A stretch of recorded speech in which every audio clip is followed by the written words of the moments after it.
Welcome back, I am the Colonialist, and in today's episode we're going to be checking out Tar Heel ants and Aphaenogaster Longiceps and their care requirement. Today we're taking a look at the Tar Heel ants mini Hearth type 3 Formicaria, $35.99, roughly £26.31, not including additional charges. The front plate is held in place by 4 strong magnets with a hydration reservoir that sits here, stalactites at the top of the cave-like structure with a port at the back, a port on the left side and another port on the right side just here. I'll turn it and show you these ports better now. So there's this port here that's on the right. On the back, this is the hydration refill port, so it includes a syringe. You squirt water down that port and it will fill up the reservoir here where the ants will place their brood on top of the mesh there. They've got another port at the back, and then that's the port on the left that I showed you a second ago. At the top they have a port that runs down into the Formicaria, and the lid has some mesh on it to allow the ants to get some airflow into their Formicaria, and that top bit just has a piece of PVC tube that feeds into the Formicaria, and the front panel's glass. As you can see, it's a super nice compact design. But let's take a look at the species that I'm going to be placing inside this Formicaria, Aphaenogaster Longiceps. Let me know down in the comments if you've ever kept this species and what you think about them, or perhaps you're thinking about keeping this species. I got this colony from one of my favourite retailers, Davey, and they came really nice and healthy. As you can see, the queen's there with some brood and loads of workers. I stuck some anti-climb around the rim of the top of the Formicaria from Antboy UK, just so it was prepared for the move. If you haven't heard of Tar Heel ants, they can be found at www.tarheelants.com. Links will be down in the description. They're based in the USA from North Carolina, and they ship Formicariums internationally. Shipping cost me $27.01, which is roughly £18.90, and customs charged me £32.87, but I ordered 4 mini Hearths and it took 8 weeks to arrive, but that was peak COVID and customs created delays, so all in all I genuinely can't complain. My only gripe is customs robbing me, broad daylight robbing me with that charge. I think it was unfair. Let's take a quick look at this Australian ant species, Aphaenogaster Longiceps. They're incredibly beautiful, I must say. I love the shape of the workers and their long legs. They also have this beautiful reddish brownish tinge to them. Their common name is influenced by the fact that they build a large funnel for the entrance of their nest, and they're also known as the funnel tree ant. Colonies are formed by a monogene queen. This means one single queen per colony. The queens are claustral founding. This means that they don't require feeding until they've had their first workers. However, I find it's good practice as a captive keeper to feed your queen once every 2 weeks, just a fruit fly sized portion of protein. One fruit fly will feed 2 larvae. It's important to balance your feeding properly and also provide carbohydrates. These are found in the form of sugars, so you can mix up some honey or perhaps some white sugar or brown sugar or molasses into some water and provide this to your queens. Make sure you don't use synthetic sugars like aspartame and other sweeteners because they're toxic to ants.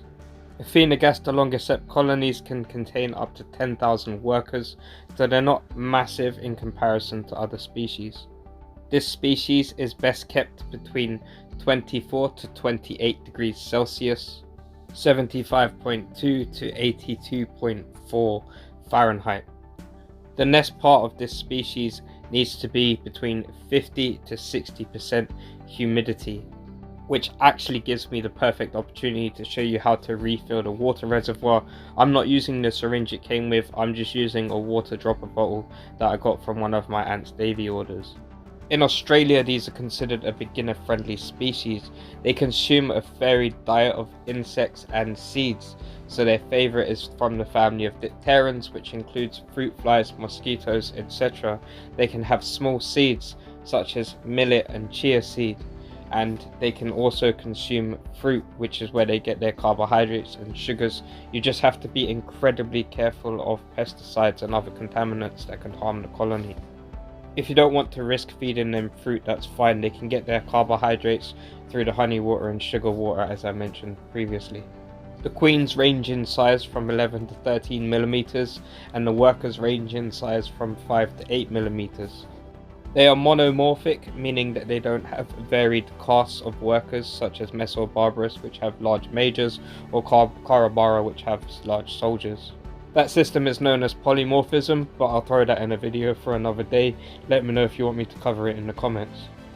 Also, feel free to drop me a comment if there's anything more you want to know about caring for this species, Aphaenogaster Longiceps.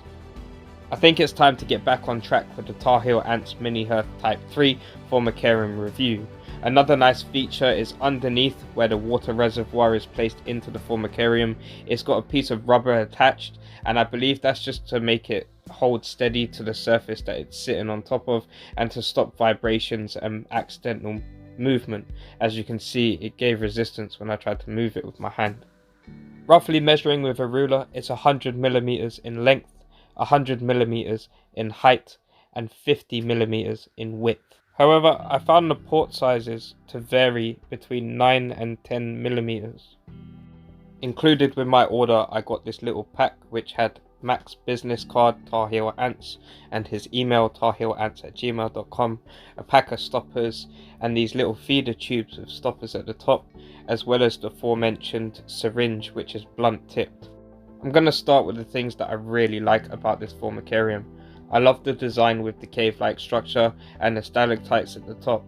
This is specifically designed, I believe, for honeypot species of ants that have repletes. Correct me if I'm wrong. However, the natural design of this nest makes it perfect for many species. I'm not entirely sure what material is used to make the Formicarium. It feels like some kind of polymer concrete. Maybe Matt could fill us in on the secret, I'm not too sure. But it's really nicely built. The internals are laden with white sand. The outworld contains the same white sand fixed to the base.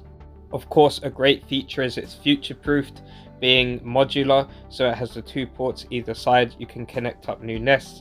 The port at the back is actually the feeding tube port, so that's where those tubes go in, and you can use that to keep them hydrated, or you can put the carbohydrates in there, so the sugar water, honey water, and feed them, and then when you're done, simply pull it out and replace the stopper back in to prevent any escapes. It's quite an ingenious system and a good ease of feeding.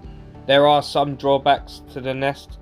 It doesn't come with a blackout cover or a red acetate cover. I think that would be an amazing addition to the nest if that had the option to buy that as an extra, or if it came as standard. I think that would literally perfect the system that he's got going on here.